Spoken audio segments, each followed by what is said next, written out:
Hi everyone, ఈరోజు ఎనీడిస్క్ ఇది ఎలా డౌన్లోడ్ చేసుకోవాలి, ఎనీడిస్క్ ని ఎలా ఆపరేట్ చేయాలి, ఎనీడిస్క్ వల్ల ఏమేమి యూజెస్ ఉన్నాయి, ఈ టాపిక్ గురించి నేర్చుకుందాం. ఓకే అండి, ఎనీడిస్క్ ఎందుకు యూజ్ చేస్తారు అని ఇక్కడ మెన్షన్ చేశాను చూడండి. ఓకే, సో ఏం లేదండి, మనము ఇక్కడ నుంచే వేరే వాళ్ళ కంప్యూటర్ స్క్రీన్ ని అలాగే కంప్యూటర్ ని కూడా మనము ఆపరేట్ చేయొచ్చు. ఆప్షన్స్ ని మనం ఆపరేట్ చేయొచ్చు one place to another place. అంటే ఇప్పుడు పర్సన్ మేబీ ఇప్పుడు నా ఎస్కే కంప్యూటర్ ఎడ్యుకేషన్ కి స్టూడెంట్స్ ఉన్నారు, సో వాళ్ళకి ఇంట్లోనే కంప్యూటర్ ఉంది. సో ఆప్షన్స్ ఎలా ఆపరేట్ చేయాలో డౌట్ వస్తుంది. అప్పుడు నేను ఏం చేస్తాను, వాళ్ళ స్క్రీన్ ని నేను కనెక్ట్ చేసుకుంటాను.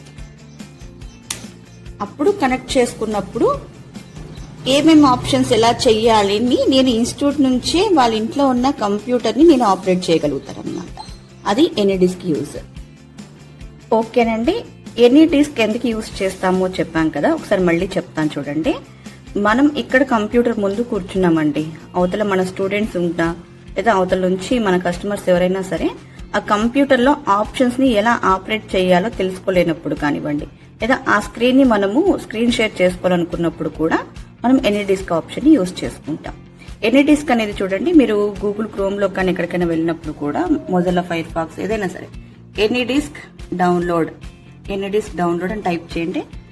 ఫస్ట్ ఇక్కడ మీరు సిస్టమ్ కి అయితే కనుక, కంప్యూటర్ కి అయితే remote desktop software for Windows PC ఇచ్చాక ఇక్కడ డౌన్లోడ్ నౌ క్లిక్ చేయండి. Yes I want to unlock the full power of AnyDesk click చేయండి. ఇక్కడ మీ మెయిల్ ఐడి ఇచ్చాక జస్ట్ క్లిక్ ద గైడెన్స్ అని చెప్పి క్లిక్ చేయండి, మీకు ఆప్షన్ డౌన్లోడ్ అయిపోతుంది. ఓకేనా, మీరు యాక్సెస్ అని మీ మెయిల్ ఐడి ఇచ్చిన తర్వాత ఆ గ్రీన్ బటన్ క్లిక్ చేసుకున్నాక మీరు డౌన్లోడ్ లో ఆప్షన్ లోనే చూడండి, మీ డౌన్లోడ్ లోనే ఎనీడిస్క్ వస్తుంది. మేబీ అందరికి ఏంటంటే ఈ రెడ్ ఐకాన్ డెస్క్టాప్ లో కూడా వచ్చేస్తుంది, మీ కంప్యూటర్ డెస్క్టాప్ లో కూడా వచ్చేస్తుంది ఫస్ట్ టైం మనం డౌన్లోడ్ చేసినప్పుడు.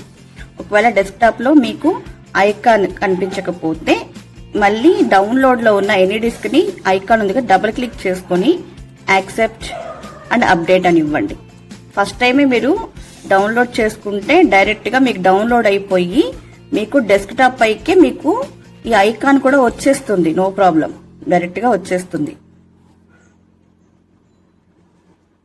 ఇలాగా. మీకు డెస్క్టాప్ పైన ఎనీడిస్క్ అనేది కనెక్ట్ అవుతుంది, ఒకసారి చెక్ చేయండి. మీకు ఎనీడిస్క్ డౌన్లోడ్ అయిన తర్వాత డౌన్లోడ్ ఆప్షన్ లో ఇక్కడైనా చూపిస్తుంది. డైరెక్ట్ గా మీరు ఫస్ట్ టైం మీ సిస్టమ్ లో ఎనీడిస్క్ కనుక డౌన్లోడ్ చేస్తే డెస్క్టాప్ పైకే మీకు ఈ లోగో కనిపించేస్తుంది, ఈ ఐకాన్ ఉంది కదా ఇది కనిపిస్తుంది.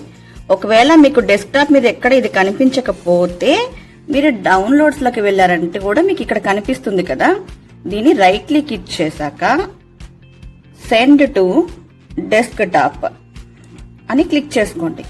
అప్పుడు మీకు డెస్క్టాప్ మీదకి కనిపించేస్తుంది. ఒకవేళ మీకు డైరెక్ట్ గా డెస్క్టాప్ మీద కనిపించకపోతే డౌన్లోడ్ లోకి వెళ్లి right click send to desktop అని ఇచ్చారనుకోండి, ఇక్కడ ఎనీడిస్క్ మీకు ఇప్పుడు డెస్క్టాప్ పైనే కనిపిస్తుంది అనమాట. ఇలాగా మన అడ్రస్ కనిపిస్తుంది.